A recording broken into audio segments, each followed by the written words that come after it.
Hello everyone, this is Lata Akula. In this video we are going to study about Animal Kingdom, that is the 4th chapter in your NCERT textbook. So Animal Kingdom, we have already studied in Whitaker's classification what is the 5th kingdom, that is Kingdom Animaliae.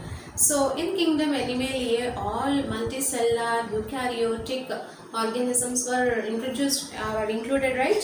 So we are studying about those type of animals. So we know that there are so many different types of animals present around us. Daily we are seeing different types of animals like dogs, birds, buffalo, snakes, insects. All those are nothing but animals only. And like plants, we have seen that in plants the classification was done for the easier identification of the plants. Like that, animals also there is a classification. By means of that we can easily identify the what type of animal is that. At the same time, this classification helps to assign a systematic position for the newly discovered animals also. And here if you see the basis for the classification, of course there are several differences in the structure and form exhibited by the animals. There may be differences in structure and form, but at the same time there may be some fundamental features common for some animals. So depending upon the differences and common features, we have classified the animals. And what are the basis for the classification of the animals is arrangement of cells, body symmetry, nature of coelom, segmentation, presence or absence of notochord, patterns of digestive system, circulatory system and reproductive system. Like this, there are several features will be taken for the basics for the classifications. And now let's see the one by one the characters of these classification basics. We see the level of organization. That level of organization is nothing but how the cells are arranged, how the organisms are arranged, how the body was organized. What is its level? If we see the animals are multicellular, that means here the cells are made, there are so many cells are present in their body. Of course cells are present, and then how the cells are organized, we know that one cell is present.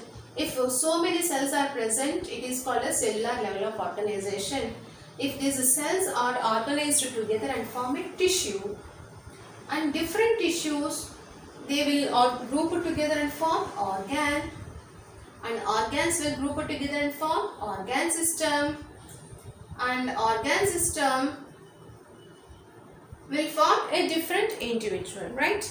Here we see the cellular level, tissue level, organ system levels are exhibited by different types of animals. The first one is the cellular level. What is the cellular level of organization? This cellular level of organization was exhibited by sponges. Which animals are exhibiting this? Sponges, they exhibit cellular level of organization. If you see in sponges, the body was loosely arranged. Okay, the different cells are present in their body, right? Those cells they perform different types of functions. In these sponges, the similar cells are not grouped together into tissues. It is only up to the cellular level only. There is no tissue formation takes place in the sponges. And the second one is tissue level of organization. This tissue level of organization was seen in coelentrates. Coelentrates example will take jellyfish. Here in this coelentrates, what happens? The arrangement of cells were more complex when compared to these sponges. Here what happens? The cells which are exhibiting the similar function were grouped together and form a common tissue. Here the tissue level of organization was seen in coelentrates. And next one is organ level of organization. In this organ level of organization, it is seen in the platyhelminthes. Where it is seen? It is seen in platyhelminthes. In this, what happens? Here the tissue was formed, right? Here different tissues which are performing the same function were grouped together and form a organ. What happens? Different tissues which are performing the same function were grouped together and form the organ, and that organ also is meant for specialized function that exhibits special function. Here the organ level of organization example is the platyhelminthes, and organ system level of organization, this is organ level and this is the organ system level. In this what happens, different organs they group together and form an organ system,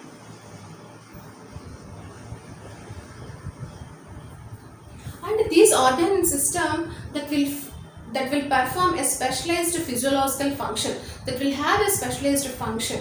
Okay, so that organ system level of organization was exhibited by annelids, arthropods, molluscs, echinoderms and chordates. Echinoderms and chordates are the animals which are exhibiting organ system. So if we take some examples for the organ system like the digestive system,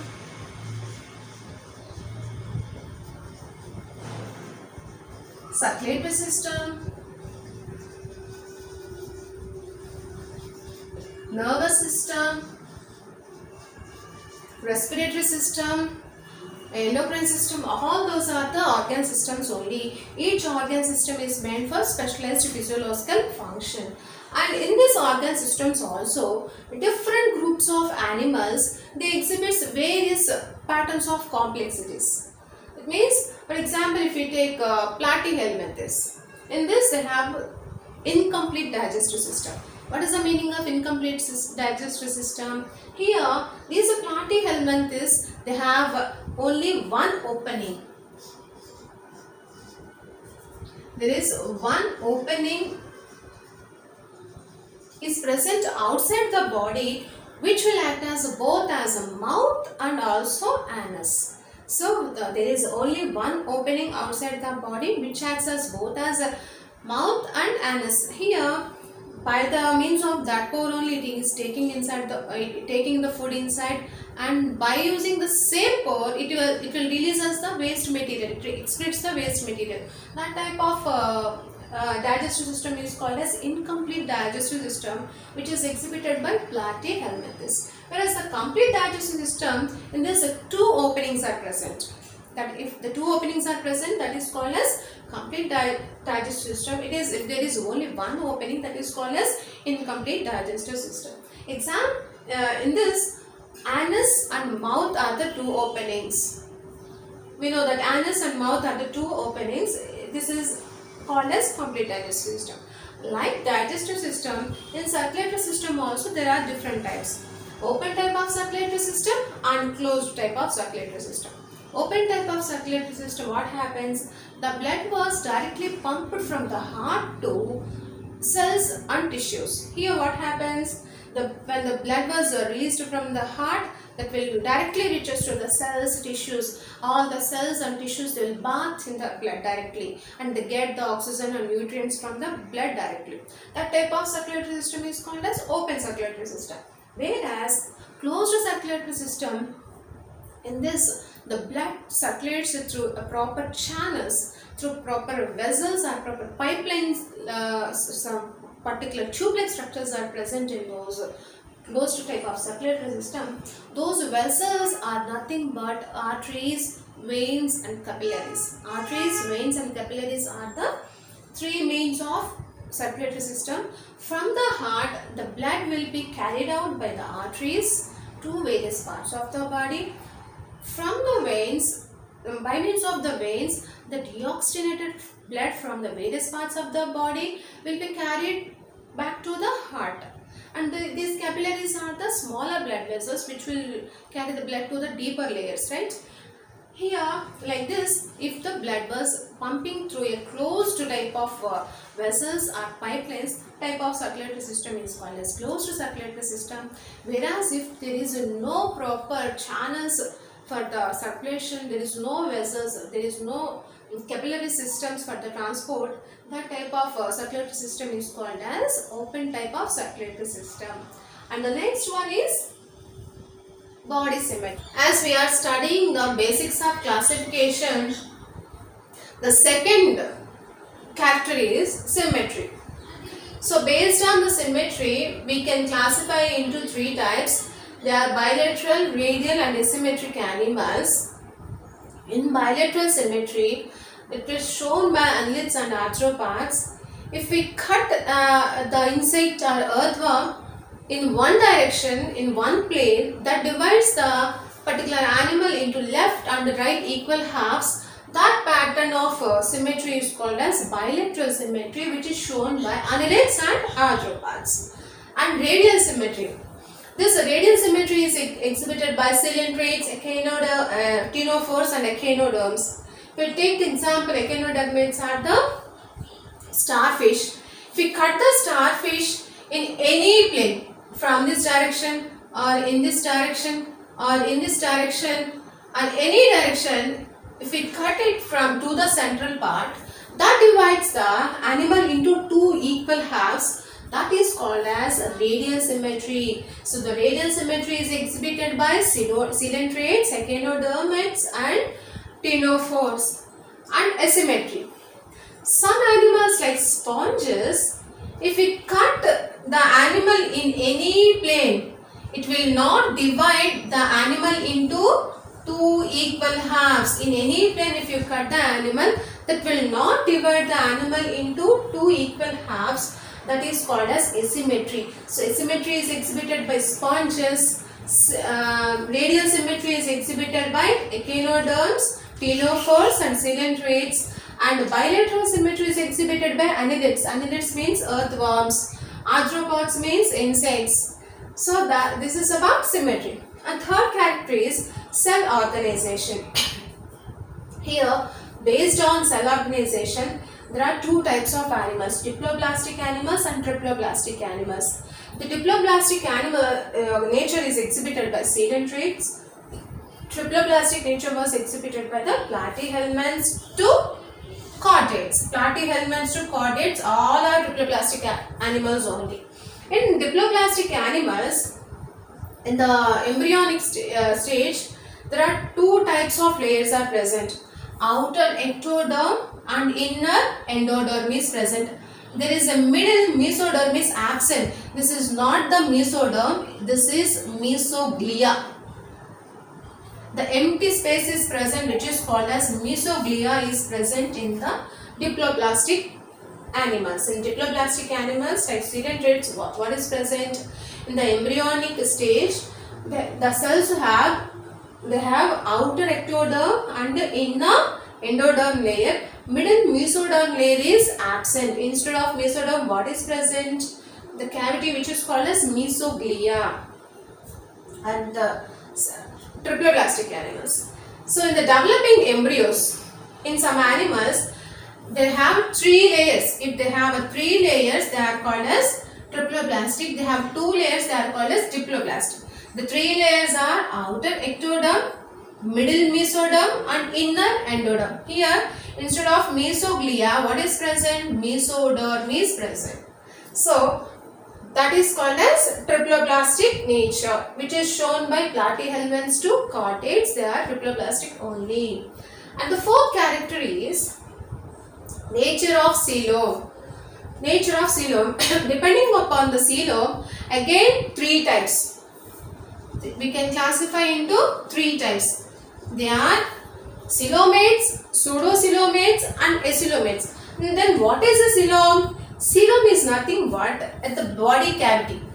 Here, this is the body cavity, right? The body cavity present between the body wall and gut wall, which is lined by mesoderm, that is called as coelom. The coelom is a body cavity which is present between the body wall and gut wall, and that cavity is lined by mesodermal layer. That cavity is called as coelom. Depending upon the presence or absence of the coelom, there are three types of three types of animals are present. There are, the first one is coelomates. In coelomates, what is present?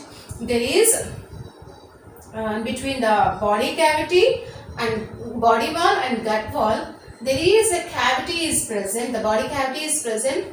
That body cavity is lined by this mesodermal layer. They are called as coelomates. And acoelomates. Acoelomates means what? This is the body wall and this is the gut wall. Between the body wall and gut wall there is no cavity present. So they are called as acoelomate. A means absent. A means absent. So acoelomate means coelom is absent. And the third one is pseudocoelomate. Pseudo means false.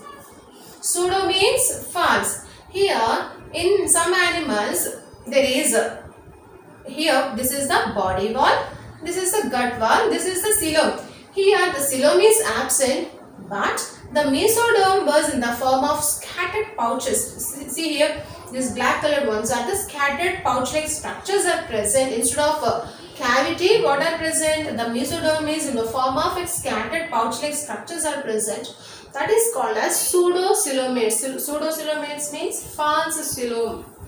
Examples for the animals which exhibiting these three characters are coelomatic character is shown by annelids, molluscans, arthropods, echinoderms and hemichordates.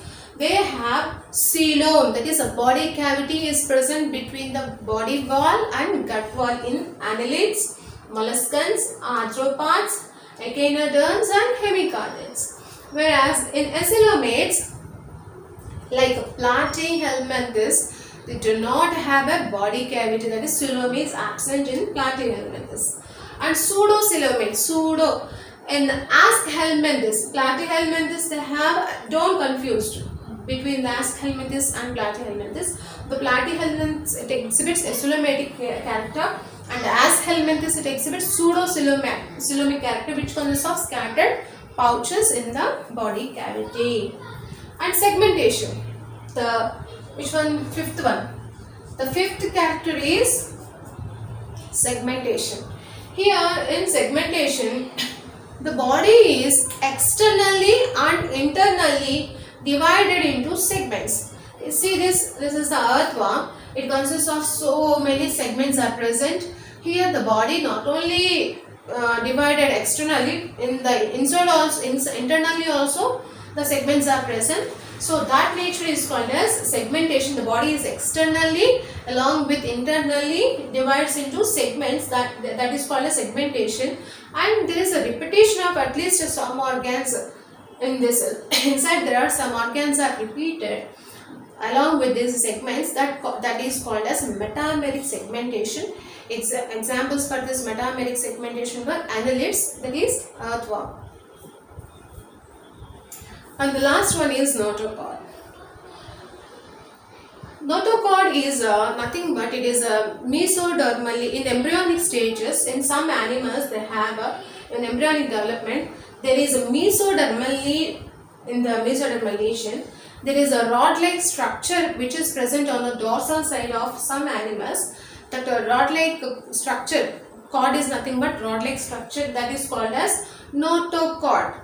If the notochord is present, they are called as chordales. And if the notochord is absent, the notochord is not present in embryonic stages, they are called as non-chordales.